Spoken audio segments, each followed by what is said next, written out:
que nada quería agradecerles a ustedes por estar acá presentes y a mis compañeros que fueron quienes me ayudaron mucho en la realización de los modelos digitales y análogos de esta presentación, a Camilo, a Edwin y a Jessica.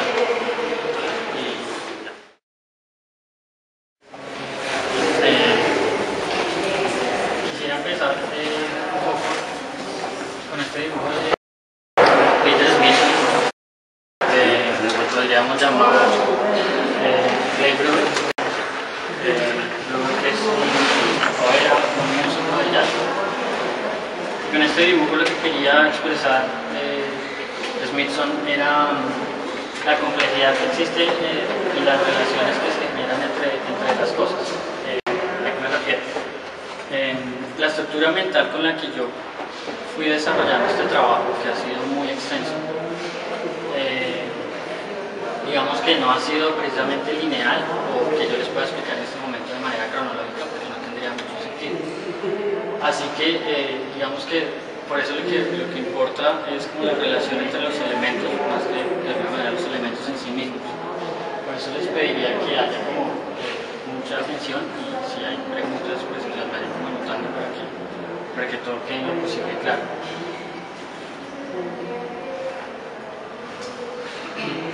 El trabajo de grado se titula Hábitat genérico y culturas urbanas, estrategia pluriconfigurativa de ocupación del territorio. Ya vamos a ir viendo el significado de este título un poco más en profundidad. Inicialmente, lo que yo identifico como situación problema es el problema de las vías férreas existentes en Bogotá, y me refiero básicamente como a las tres iniciales, que son la vía férrea del norte, la vía férrea del occidente y la del sur. Lo que pasa con estas áreas de la ciudad es que quedaron básicamente abandonadas, perdidas dentro de la urbanización.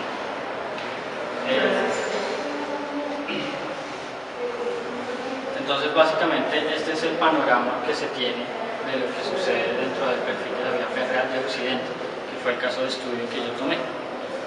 Que si vemos lo que sucede, básicamente es que la vía férrea generó una división tácita entre los costados norte y sur, y una división también funcional, dejando al costado norte la vivienda y al costado sur la industria, que es básicamente lo que se ve en los perfiles de izquierda y derecha. En algunos puntos esa división funcional se alcanza a confundir, pero básicamente la división que genera el límite que genera la vía es bastante contundente.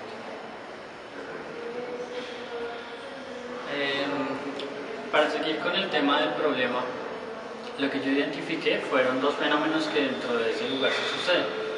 El primero, la desterritorialización, que básicamente se refiere pues, a un abandono por parte de las personas de un territorio, que es lo que vemos en la cotidianidad de las imágenes, como veíamos antes, de la vía férrea.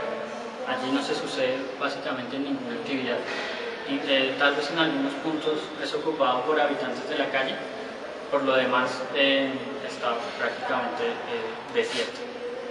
Y el segundo fenómeno que se sucede allí es el terrain vague, que pues es un concepto ya bastante viejo, digamos,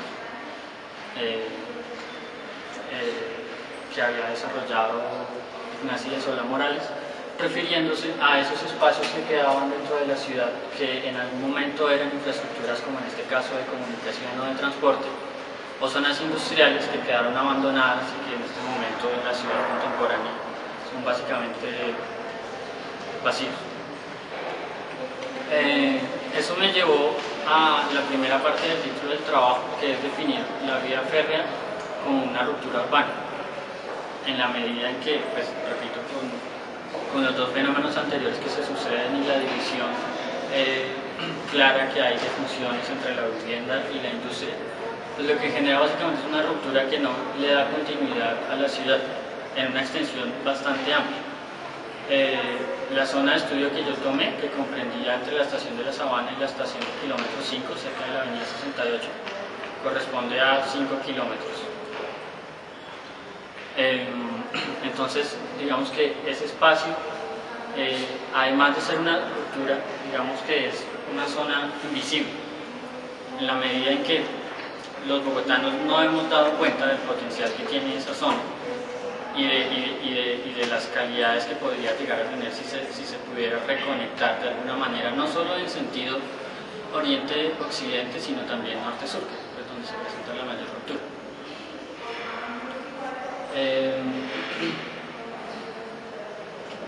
Entonces, pues básicamente dentro de esos 5 kilómetros yo lo que hice fue delimitar una pieza urbana para tomarla como caso de estudio y comenzar a analizarla.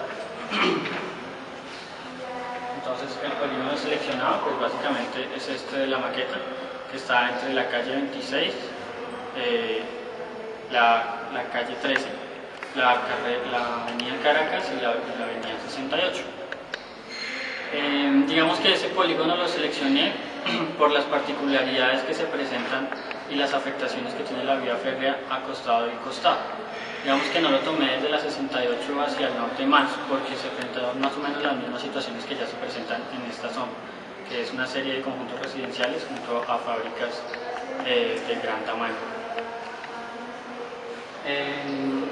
Pues yo inicié básicamente haciendo algún tipo de inventario para ver si lograba entender más o menos qué era lo que pasaba allí. Entonces como que comencé a tomar los elementos básicos, la geografía, la red vial, la misma red vial pero con las vías jerarquizadas, las manzanas, los vacíos presentes, la división normativa, los usos del suelo, que como vemos acá sí se comienza a ver un poco más claramente esa división clara. Lo naranja es industria y lo morado es comercio y lo verde es básicamente vivienda. Solo en algunos puntos pues se alcanzan a tocar, se alcanzan a tratar pues una toponimia de los elementos que existían allí, los elementos reconocibles y un intento de derivar que finalmente no resultó muy bien. Sin embargo, esos dibujos no me fueron suficientes para poder entender la pieza, porque se trataba únicamente de un inventario que sí me contaba más o menos. Pues acá hay una calle grande que es Las Américas, que tiene un cierto impacto importante sobre los costados. Pues básicamente poca vivienda existe ahí, apenas el centro de Nariño. Entonces, bueno, en fin, ese tipo de cosas, la topografía o la geografía, que había unas zonas verdes, el Parque Simón Bolívar, la influencia que podría tener sobre el salitre y demás, pero no me decía lo suficiente. Entonces procedí más bien entonces a mirar hacia atrás, qué pasó con esa zona de ciudad, por qué es como es.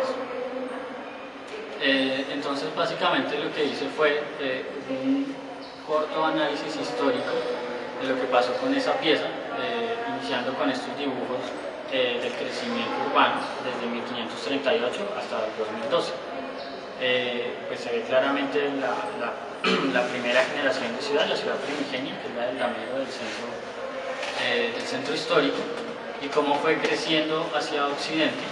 Pues evidentemente también fue creciendo hacia el norte, pero digamos que mi interés más es el crecimiento que se dio hacia occidente, impulsado básicamente por la construcción de la vía férrea y la conexión entre los municipios que existían al occidente y el centro. Para ir un poco más rápido,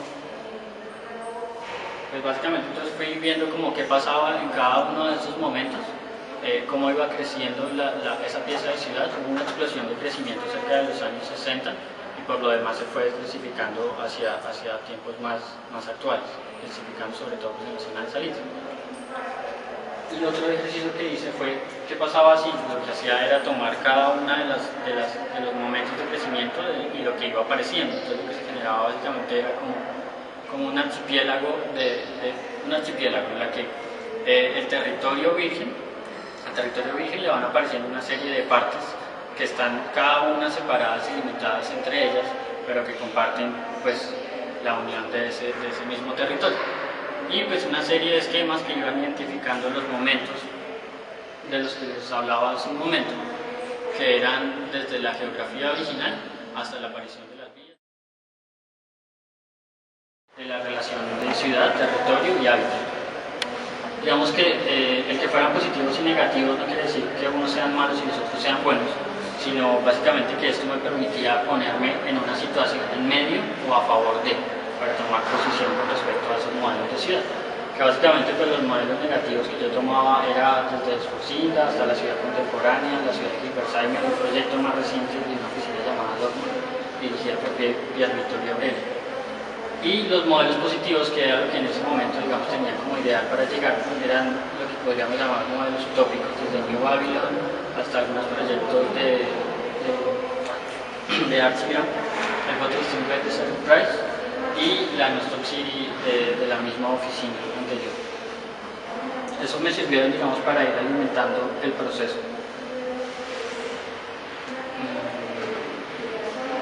Después de eso sí pasé a hacer algunas aproximaciones previas al proyecto. Como les digo, eso ha sido un proyecto muy extenso que ha variado bastante. Y pues básicamente hubo 5 momentos en el proyecto. Uno inicial, en el que yo lo que quería hacer era intervenir la vía férrea a partir de elementos separados que tenían cierto carácter de movilidad o de nómada. Un segundo momento, en el que lo que me parecía que había que hacer era casi que podríamos llamar monumento continuo, parafraseando a Superestudio, y ocupar básicamente esos 5 kilómetros a través de un elemento contundente, formal y estéticamente. Otro momento en el que lo que me parecía era que había que fragmentar esa intervención y adecuarla a cada una de las situaciones de la vía férrea. Como ustedes ven acá, cada cierta distancia, cierta longitud, pues el perfil varía bastante. No solo funcionalmente, sino formalmente, psicológicamente. Y unos últimos momentos en los que, digamos, combinaba como estas opciones que tenía acá, generaba en algún momento este mismo movimiento continuo, pero que ya no era un muro, sino una serie de claustros continuos uno al lado del otro. Y la última propuesta, que era una serie de cables, literalmente, que unían el costado norte con el costado sur. Después de eso pasé entonces, o me di cuenta que estaba tomando el problema como los problemas específicos de cada uno de estos perfiles, y tal vez eso no es lo que me interesaba finalmente. No eran problemas ad hoc, eran problemas inmediatos que no le aportaban mucho, digamos, al desarrollo de la disciplina como tal, de la disciplina arquitectónica. Entonces me volví a analizar la pieza, esta vez con dibujos un poco más analíticos y menos descriptivos como los que veíamos al principio, como estos en los que comenzaba a separar algunos de los elementos, por ejemplo las carreras, en las que se daba cuenta claramente de esa ruptura que generaba la vía férrea, la discontinuidad que generaba en las otras infraestructuras de movilidad. Y así, seguí trabajando con el tema de las intensidades de actividad, el tema de las retículas, que era bastante variado. En una zona de ciudad relativamente pequeña, pues con respecto a la totalidad de la ciudad, hay una cantidad de trazados y de formas de la ciudad que se chocan y se juxtaponen unas a otras. Y también la separación de lo que llama Grandelsonas, Mario Grandelsonas, edificios objeto, que se refiere como a los elementos particulares, básicamente lo que podrían ser tipológicamente torres o barras. Entonces, cómo esos objetos se fueron ubicando sobre ciertas zonas y no sobre otras, que están básicamente ubicadas por manzana compacta, como se ve acá. Después, ya teniendo estos dibujos, entonces comencé a pensar, bueno, creo que con esto puedo hacer una propuesta para toda la pieza urbana. Y comencé a experimentar con algunas posibilidades. Una inicial en la que básicamente la intervención sí iba a ser ese muro, pero era un muro fragmentado, primero cortado por las calles que sí continuaban, y en otros momentos simplemente tenía como una afectación, una convexidad, una concavidad con respecto a las calles que remataban. Y así continué, digamos, este otro esquema en el que pensaban que se podían unir los elementos que podríamos llamar equipamientos en redes separadas cada una, digamos, por su particularidad, desde los equipamientos colectivos hasta las zonas libres. Y la vía férrea sería como ese muro transversal que conectaría a esos elementos directamente, como un link. Fueron otras experimentaciones y digamos que llegué a esta otra en la que básicamente lo que quería hacer con la zona de ciudad era un laberinto.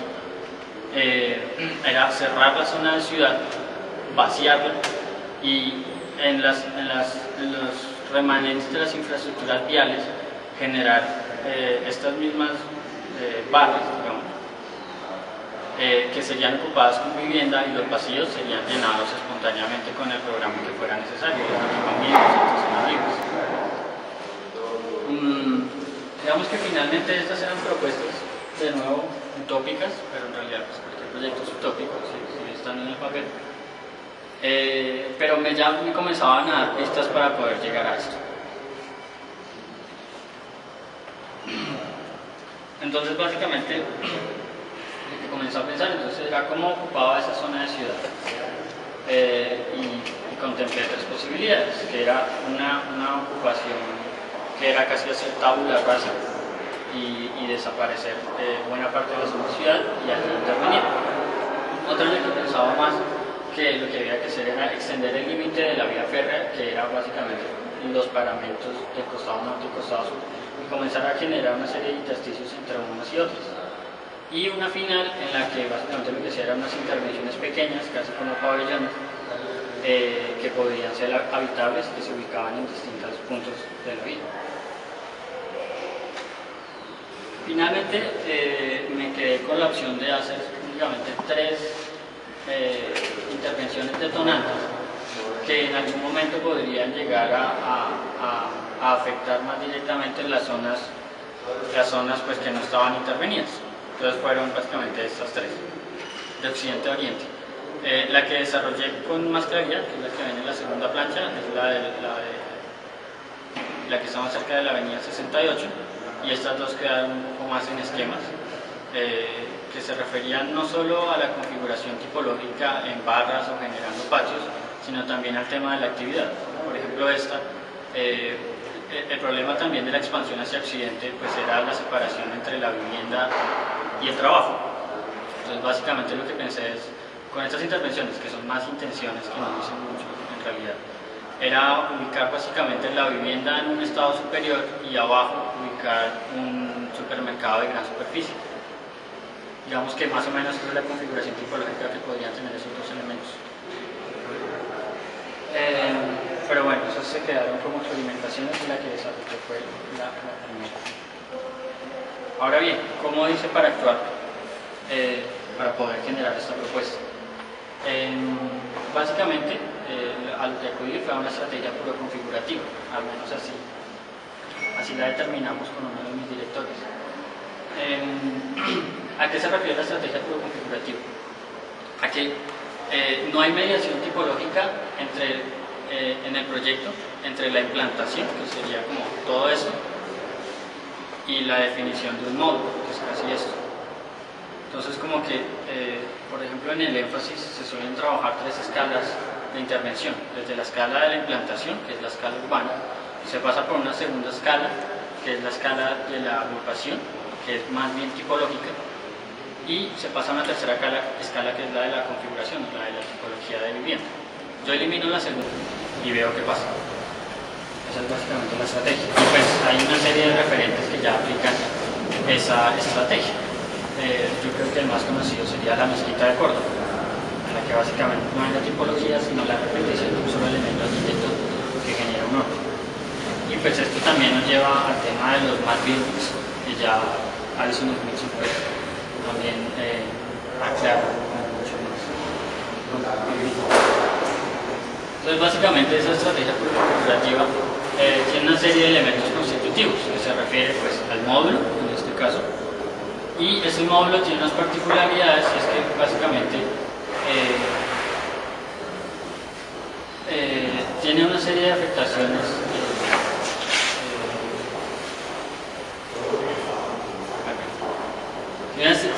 a un solo elemento básico, como una columna, se le pueden hacer una serie de afectaciones, ¿cuál es la palabra? Sí, topológicas.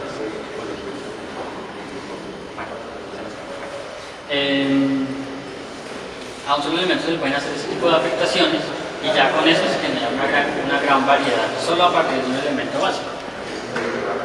Y ese elemento básico,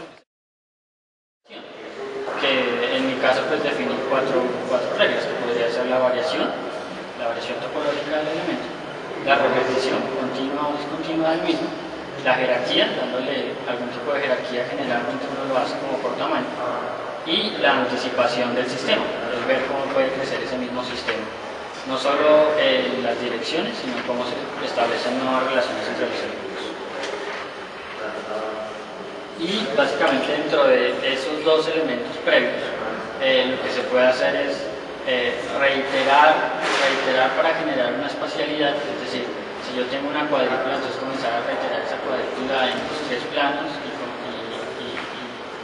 digamos, poner más elementos, tal vez de otro tipo, ya no son, por ejemplo, no son solo a partir de columnas, sino que ya hay un elemento un poco más constructivo, entonces hay vigas, hay columnas, y hay otros elementos, entonces es como reiterar ese orden. O la otra es comenzar a cualificar los espacios que quedan entre los elementos básicos, en este caso el de los muros, entonces comenzar a generar espacios típicos. Yo hice entonces basado en esto una serie de aproximaciones. Una primera que básicamente era traer este dibujo que tenía acá y ponerlo dentro de la pieza plana como tal cual, simplemente escalarlo y rotarlo, que es en este espacio de acá. Lo que decía era básicamente poner el dibujo y generar así la intervención. Entonces, de alguna manera esto es lo que me hizo dar cuenta y pues entender que había algún tipo de tensiones dentro del lugar mínimas, digamos, pero que podría comenzar a generar y a crear lugar de alguna manera. Y pues regularizar el dibujo que tenía previamente y hacer una intervención allí, a partir de nuevo de un módulo que había definido que podría tener ciertas características de habitabilidad. Y pues este fue más o menos el resultado. Sin embargo, en las correcciones nos dimos cuenta de que el problema de esto era un problema de escala, no tenía suficiente impacto esta intervención sobre la totalidad, o por lo menos ni siquiera sobre una parte importante de la vía férrea. Se convirtió básicamente como un mobiliario urbano que no tenía mayor sentido. Entonces lo que hice fue comenzar a hacer avanzar eso. Antes seguí trabajando un poco más con el tema de los módulos, de la variación topológica y de cómo se podrían construir a partir de elementos básicos, a partir de un espacio, a partir de elementos básicos, de columnas, de columna viga, del elemento que había diseñado antes y de otros por ahí, que son básicamente estos cuatro. Entonces comenzar a ver cómo podría generar un sistema solo a partir de eso. Y también comencé a hacer algún tipo de experimentación o aproximación con los materiales que me interesaban, que eso sí de alguna manera sí se dio trasladado a la propuesta final. Finalmente entonces, después de pasar por todo eso, pude concluir en esta propuesta. La propuesta entonces se ubica, como ya les decía, cerca de la avenida 68, que es lo que cruza por acá. Y esto era en algún momento la estación del kilómetro 5. Entonces básicamente lo que hago es implantar ese orden dentro del espacio que me deja la vía férrea. Este es el perfil más amplio que hay aproximadamente 60 metros. Había algunos perfiles que estaban mucho más reducidos, preferí tomar este. Y básicamente lo que hice fue instalar el sistema, que es básicamente lo que se ve acá. Digamos que no aposté por una propuesta de densidad en altura, sino de densidad en horizontal. Mi propósito era que ese espacio hay que ocuparlo. En la medida en que pues, este discurso que ya se ha explicado muchas veces de no seguir creciendo hacia la periferia de la ciudad, etc., entonces dije, densifiquemos ahí porque hay suficiente espacio libre para que convivan digamos, este tipo de torres y este tipo de propuestas mucho más horizontal. Básicamente con respecto al espacio público, como esto es un sistema cerrado que podría en algún momento crecer, pero que yo dejé en este momento al menos delimitado, lo que sucede con el espacio público es simplemente que se cualifica de alguna manera, ¿sí? o no tiene mayor afectación, pues por lo menos en esta zona, porque el déficit de espacio público no es tan grave. Digamos que los mayores problemas que tienen son las rejas de los conjuntos cerrados, pero pues, eso eso difícilmente yo lo voy a cambiar con la propuesta.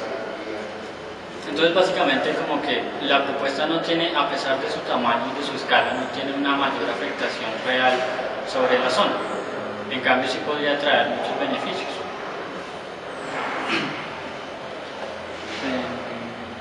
Entonces básicamente lo que queda es este perfil en el que ya hay unos casos preexistentes, son estos de acá. Una zona verde de separación que genera muchos de estos conflictos. Lo que propongo básicamente únicamente es un carril exclusivo para bicicletas que debería correr por toda la 22. La calle 22 debería tener cierta continuidad porque podría generar una conexión directa entre Oriente y Occidente bastante importante, pero lastimosamente hay muchas rupturas entre unas y otras y en algunos casos, como se ve en el perfil, no hay calle. Por lo demás, básicamente lo que hago es entonces levantar el proyecto para que la vía férrea pueda continuar allí, para que la vía férrea pueda continuar por debajo. Digamos que en esa medida, yo no trabajé mucho el tema de la movilidad como tal, pero sí me parece importante, es un eje fundamental que cuando uno comienza a ver dentro de la ciudad tendría una importancia vital para la movilidad, pero que si no estoy mal, por ejemplo, dentro de los planes del metro, no pasa por allí. Entonces, básicamente, pues estas son las visualizaciones del proyecto, como ya les decía, las visualizaciones exteriores. No tienen mayor afectación, es un proyecto muy básico. Digamos que no hay una construcción de fachada en la medida en que el proyecto no pretende ser figurativo, todo lo contrario, por eso hablo de un hábitat genérico. Primero hablar de hábitat, pues no hablar de vivienda, porque me parece que eso puede ser ya demasiado específico. Vivienda me dice sala, comedor, cocina. Me parece que hablar de hábitat es hablar de un espacio que está dispuesto para ser ocupado de alguna manera, como el usuario determina. Yo solo pongo apenas algunas reglas y pues construyo un elemento arquitectónico que dé cobijo. Estas son como las visualizaciones previas y anteriores, para que vean más o menos cuáles son las afectaciones reales que tiene dentro del lugar. Vamos a omitir un poquito menos con el render, ver lo que pasaba antes. Básicamente una explicación. Y pues hay otra serie de especificidades, pero digamos que el proyecto no tiene en realidad particularidades en su perímetro, solo algunas que están determinadas, por ejemplo, en esta zona por una zona verde que ya existía previamente. Entonces básicamente lo que hay que hacer es dejar que esa zona verde continúe, entonces el proyecto o esa placa horizontal se perfora para que pase. Lo mismo sucede en este caso con esta torre de observación que ya estaba previo, entonces el proyecto también deja que cruce. Y por lo demás básicamente el cerramiento es totalmente homogéneo en todo su perímetro. Diego, 2 minutos más. Okay. Como les decía, la estrategia figurativa me permite pasar de la implantación a la definición de un módulo. Entonces básicamente yo hice uno muy básico, que era la reiteración del cruce, que era lo que veía un poco acá con el tema del laberinto. Entonces lo que hice fue esta figura cruciforme, compuesta por 4 aulas y un espacio central de mayor altura. Básicamente el cubo central pues, es el soporte estructural y lo demás podríamos llamar habitación, si se quiere. Digamos que la única particularidad que dejo son estas concavidades que digamos ya insinúan cómo se pueden comenzar a utilizar, como se comienza a ver acá, utilizarlo como una zona de trabajo, como una zona de depósito, etc.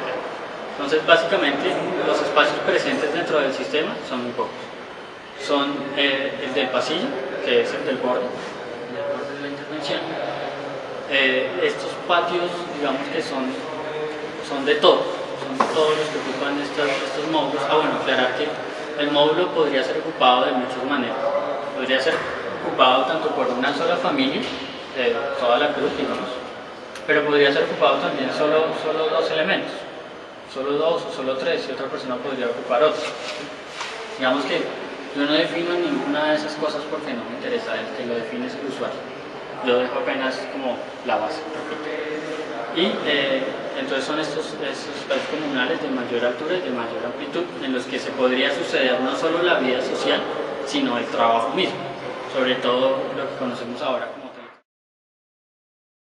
de las oficinas dentro, las oficinas junto a la vivienda, casi directas, pues me parece que podría ser una manera también de disminuir esos desplazamientos que son tan largos e innecesarios y tan poco agradables. Entonces están estos dos espacios que serían los más sociales y estos dos espacios que serían los más privados, el de la habitación y este central que digamos tiene un carácter mucho más introspectivo. Pues la agrupación de módulos lo que genera básicamente es pues, esa configuración de lo que podríamos llamar calles y carreras. Y pues esto es como una experimentación de ver qué pasa con el mobiliario. Podría ser este mobiliario, podría ser otro. Generalmente, gracias como a la retícula estructural que se define, el espacio generalmente se ocupa por cuadrantes y se libera la circulación. Digamos que son insinuaciones que sugieren cómo ocupar ese espacio. Y estos son otros dos espacios particulares que son el del patio, que es un patio totalmente patio, un recinto cerrado expuesto en la vertical, y la zona del acceso, que es la que está por acá, que no sería el único acceso. En este dibujo no aparece, pero en la zona más oriental pues también se podría acceder a partir de una rampa, pues gracias a la amplitud que hay, sería una rampa muy descansada y comenzar a tomar el sistema en este sentido.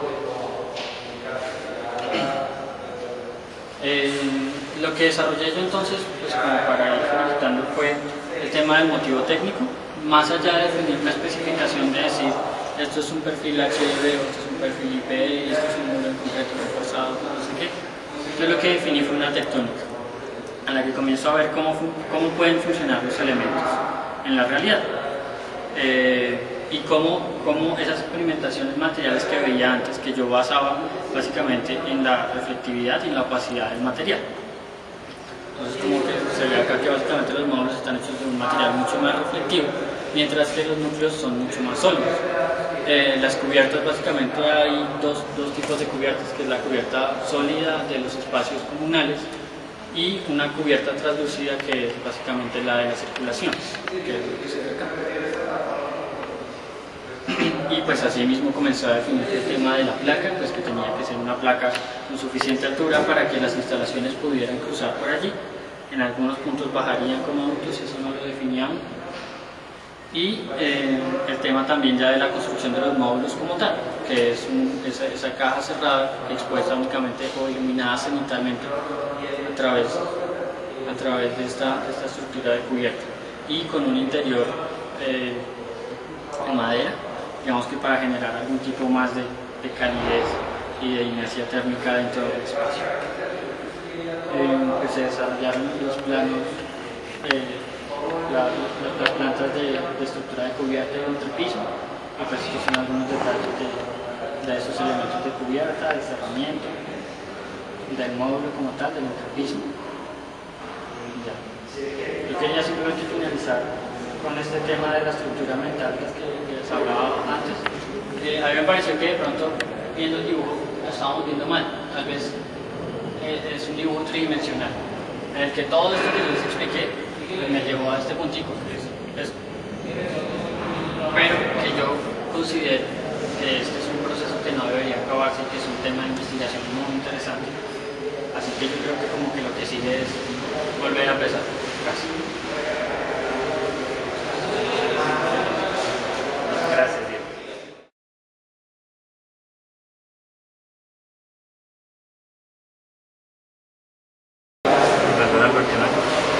Bueno, pues primero felicitaciones porque la presentación es visualmente, esa maquetica de relieve muy clara, muy bien presentada. Se trata de un estudiante que sin duda tiene referencias culturales y tiene cultura arquitectónica y urbanística y una persona inteligente, así que pues primero que todo felicitaciones. Creo que hay un tema inicial que uno lamenta que no esté aquí claramente, y es digamos, demostrar que en una ciudad como Bogotá, que es una ciudad que tiene graves problemas de movilidad, aparecen unos corredores abandonados que conectan, digamos, nuevas ciudades con el centro. Y pues uno, digamos, por simple sentido común, supondría que esos corredores se deberían poder utilizar para temas de movilidad, para ciclovías, para el metro, para nuevas vías, etc. Entonces, esa demostración no está, y tú, digamos, simplemente dices, esto se volvió una ruptura. Claro que tiene que ser una ruptura porque había una norma que exigía una separación con respecto al ferrocarril. Digamos que en la ciudad de Bogotá hoy no nos podemos imaginar que esta va a ser la estación central del ferrocarril, si es que algún día vuelven los ferrocarriles, pero todo este recorrido, todo ese corredor, pues da una oportunidad de comunicación dentro de la ciudad que hubiera sido muy importante analizar y demostrar que no tiene funcionalidad. Entonces, digamos, en ese sentido, pues el tema de la infraestructura urbana es un tema de quién, de los urbanistas, de los arquitectos, de los ingenieros, y si los arquitectos están actuando en la ciudad, pues tienen que ponerse a tono con esas problemáticas, porque si no, pueden estar haciendo cosas que pueden ser absurdas. Entonces, claro, es un territorio abandonado, hoy día pues nadie es dueño de él porque los ferrocarriles desaparecieron, pero es una gran oportunidad que tiene la ciudad. Entonces, probablemente por venir del taller de vivienda, pues tú dices, hay que hacer vivienda. Y pues ahí es importante deslindarse a veces de esas esclusas por las que lo mete uno a la escuela y pensar pues con más, digamos, con más amplitud respecto a los problemas urbanos, porque de lo contrario pues uno puede estar yendo contra el sentido común. Ya asumiendo que sí, que esos territorios hay que reconquistarlos para el hábitat, pues digamos que existe varios enfoques para ocupar esos territorios. A mí me queda faltando un poquito otra explicación, y es tu ruptura con respecto, digamos, al concepto burgués de vivienda y el paso al concepto de hábitat como una especie de oficina abierta para que cada quien haga lo que quiera. Sobre todo porque, digamos, una de las conquistas de la arquitectura moderna fue la luz, ventilación, el aire. Y siento en esa propuesta tuya que en ciertos sectores eso se pierde. Entonces, digamos, desde el punto de vista urbano, me faltó esa demostración inicial sobre el tema de la movilidad, y en el tema arquitectónico, digamos, la crítica a la vivienda en sí, haberla desarrollado un poquito más, porque siento eso un poco utópico, bastante utópico, en el sentido de, bueno, ¿quién hace eso? ¿Para quién? ¿Quién lo habita? ¿Cómo se apropia de él? ¿Cómo se vive la vida en una estructura, digamos, que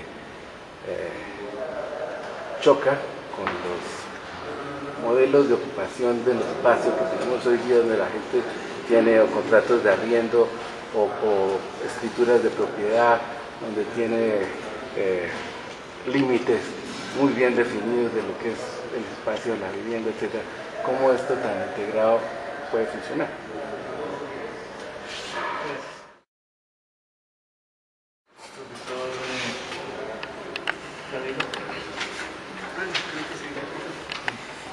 Bueno, dos cosas de Diego.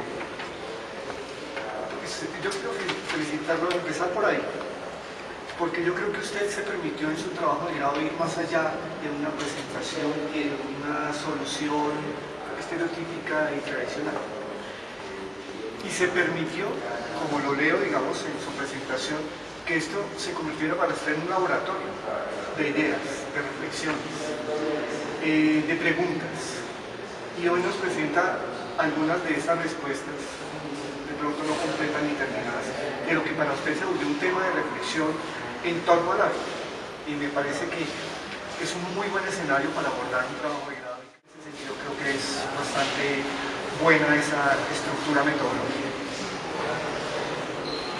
Y quiero referirme al resultado específicamente, que es lo que, digamos, usted presenta como su idea de habitar. Porque yo creo que en el fondo lo que usted se está diciendo a sí mismo y lo que está diciendo al grupo de titulados es: yo creo en esta forma de habitar. Y me refiero a dos temas que analicé dentro de lo que usted nos planteó. Uno, habitar lo público desde la condición doméstica, que es algo que plantea su proyecto. Es un espacio público que es un residuo de ciudad. Y cómo se habita, cómo se puede llegar a habitar desde la condición privada doméstica.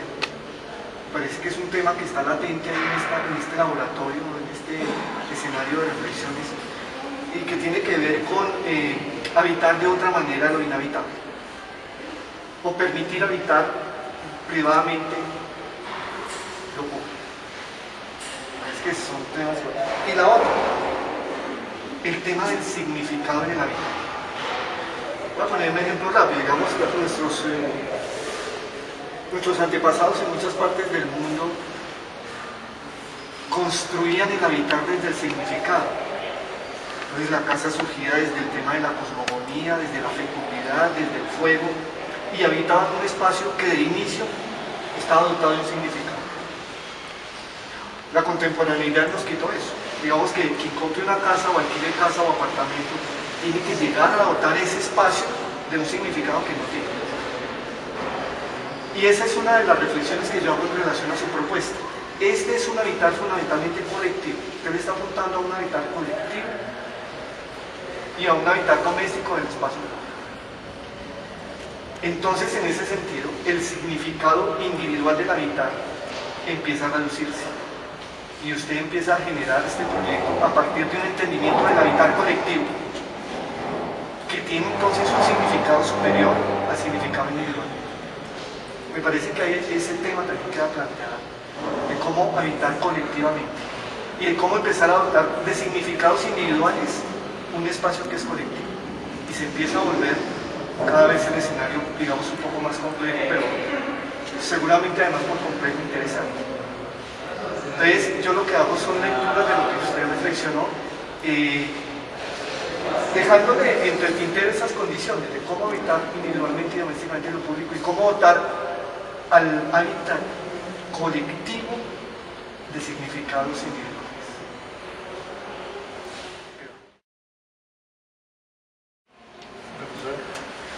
Bueno, igual que lo han expresado los otros profesores, pues te felicito porque has entregado un proyecto visualmente muy agradable, ¿sí? Y la pregunta que yo me hago particularmente, que he echado de menos en muchos proyectos que ya he revisado y en otros semestres, es que toda la parte que vemos a veces en materias como representación, de diagramación, de manejo del color, de jerarquías, de limpieza, en la presentación pues aquí se ve y en muchos proyectos no se ve, ¿sí? Y me queda una pregunta que seguramente te haré después. ¿Qué pasa contigo que sí realmente das cuenta de un trabajo que a veces se hace en algunas asignaturas en el tema de diagramación, de selección del color, ¿sí? Porque, por ejemplo, si tú miras al lado, escogen un verde, un azul, una diagramación espantosa, ¿sí? Y uno dice, bueno, ¿a quién le gusta ese proyecto? O sea, ¿le ponen alma? Yo vi que le has puesto tu alma y tu afecto a los planos, a la maqueta, a la selección del color, ¿sí? Es muy agradable esta presentación, ¿sí? Lo que presentas en la pantalla refuerza, ¿sí? Haces jerarquía sobre algunos planos, sobre algunos momentos de diseño que eran importantes. importantes en esta presentación, la maqueta, la factura. Y te quiero felicitar por eso, ¿sí?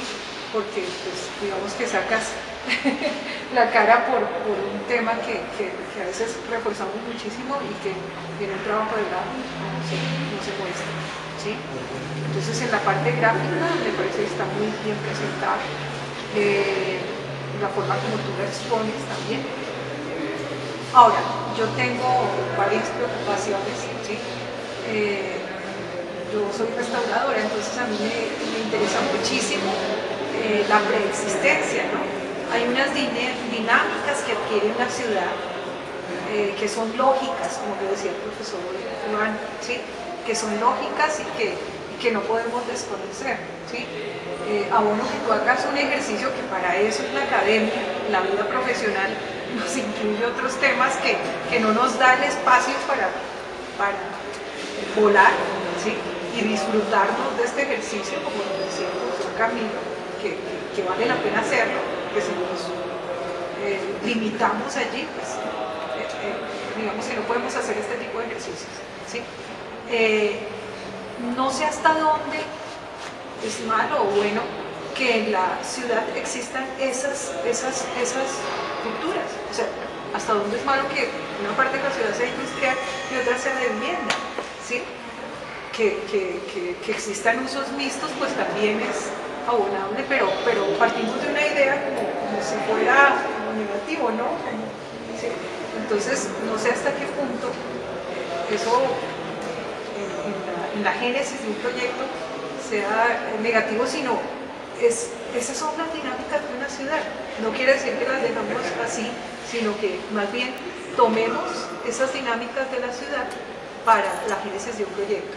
Y hay otra cosa particular, hay varias que yo veía de pronto que se vuelve muy racional un proyecto, que si yo lo fuera a vender, como te digo, esto es la vida profesional, ¿sí?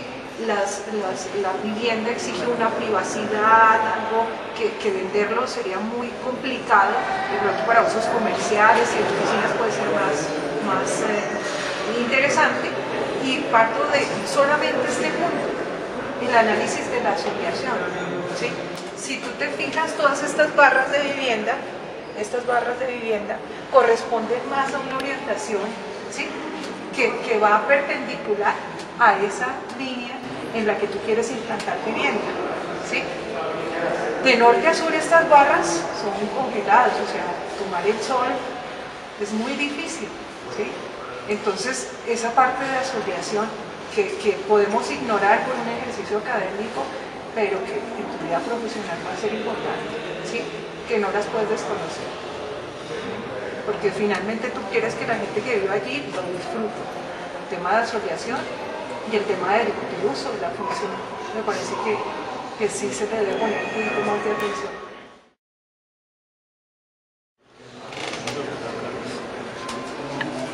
Bueno, yo igual creo que el ejercicio de exposición y presentación digamos, de lo desarrollado durante todo el trabajo, pues da cuenta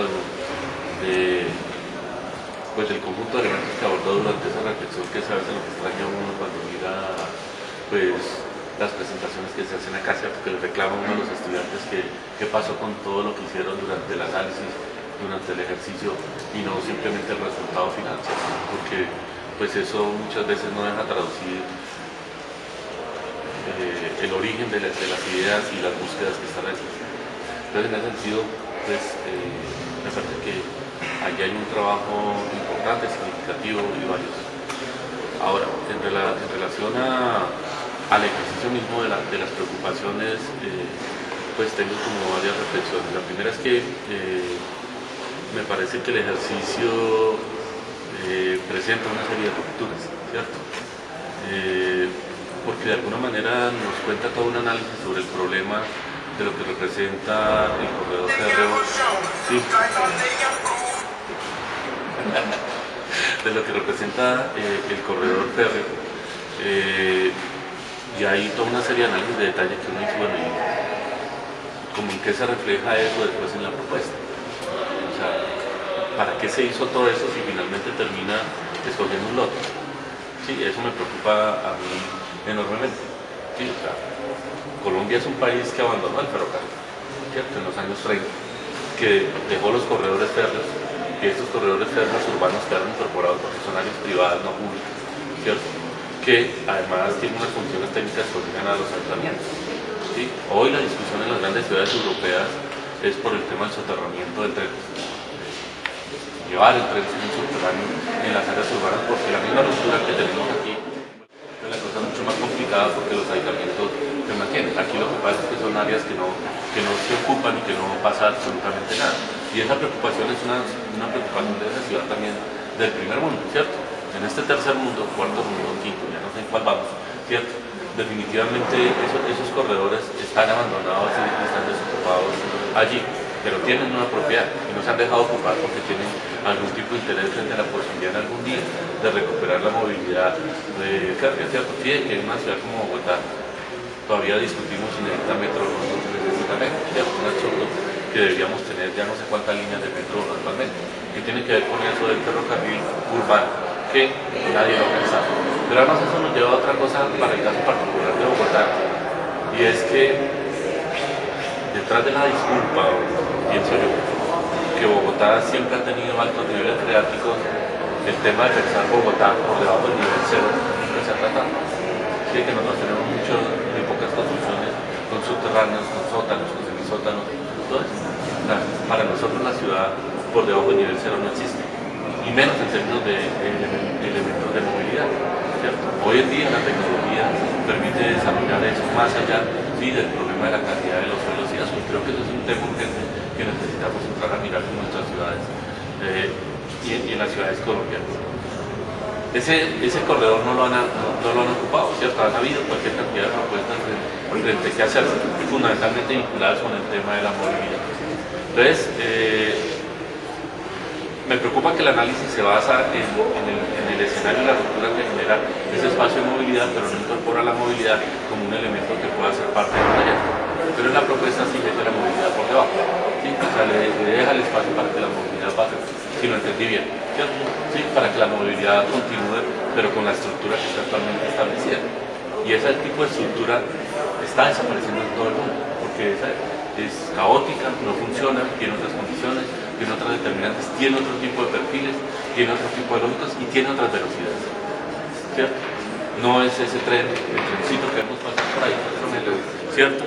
Sí, es otra cosa, ¿sí? No es el tren que echa humo, ¿cierto? Que pasa por ahí, que va a pasar ahí por debajo.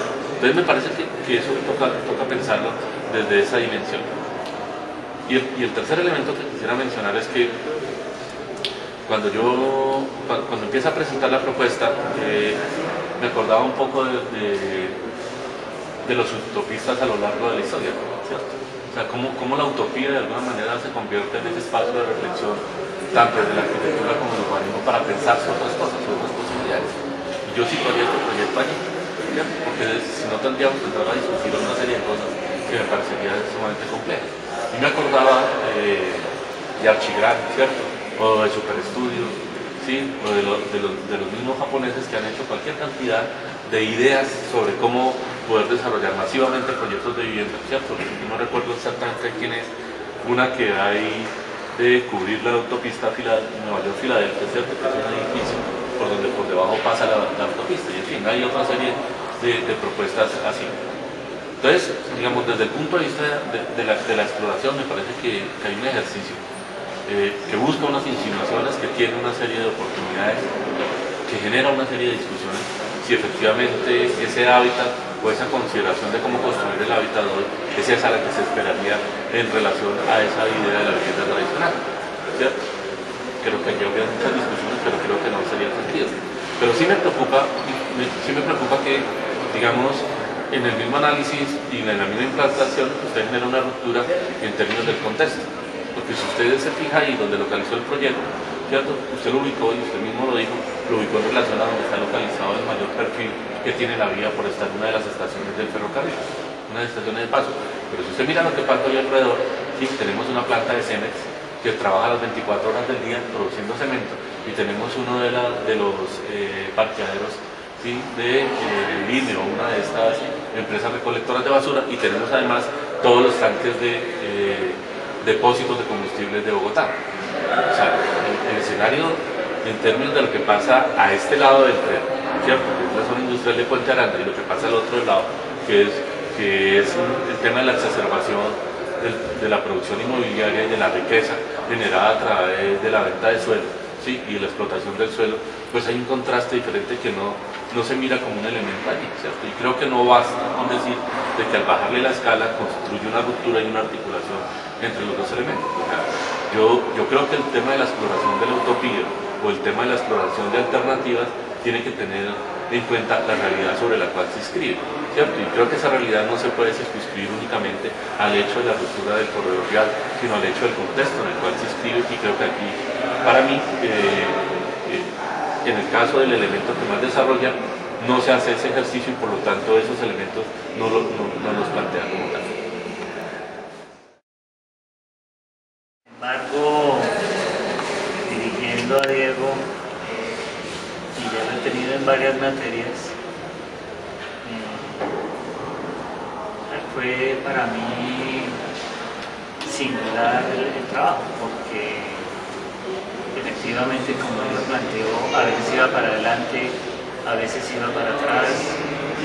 Fueron muchos los momentos de incertidumbre, no era muy claro, y yo acepté esa posibilidad de la incertidumbre. Justamente un pecado fuerte de esta época es el peso de la racionalidad, es tan excesivamente asertivo, incluso mal. Entonces preferí irme por el lado de la incertidumbre, incluso corriendo muchos riesgos, porque era un poco a veces de manera despreocupada, no le puse cuidado a tal cosa y lo asumió. No despreciar el 6D, pero tampoco despreciar estos tipos pero con cada uno de esos elementos de la representación hace las reflexiones que son pertinentes.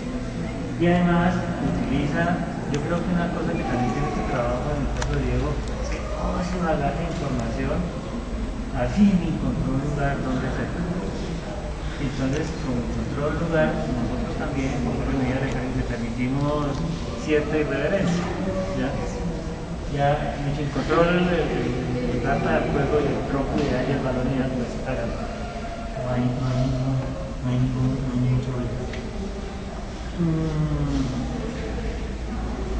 Para el énfasis es muy importante y esperamos que ojalá se note más en otros estudiantes la argumentación. Convencer al otro de lo que uno tiene. Eso es clave. ¿Ya? Y cuestionar al otro. Creo que usted lo plantea, Carlos, lo está bien. Sin duda, ya habría que dar un pasito atrás, volvernos un poquito en esas cosas que fuimos a travillar y considerar tanto el tema de la dimensión, el tema de la circulación, sobre todo en una ciudad como Bogotá, pensar en más frío, un poquito más, en más frío, el tema de las coexistencias, hasta dónde sí, hasta dónde no, y no ser tan convincentes como la de colocarme esas líneas de tren ahí, no dar la misma arrojar un poquito esa condición.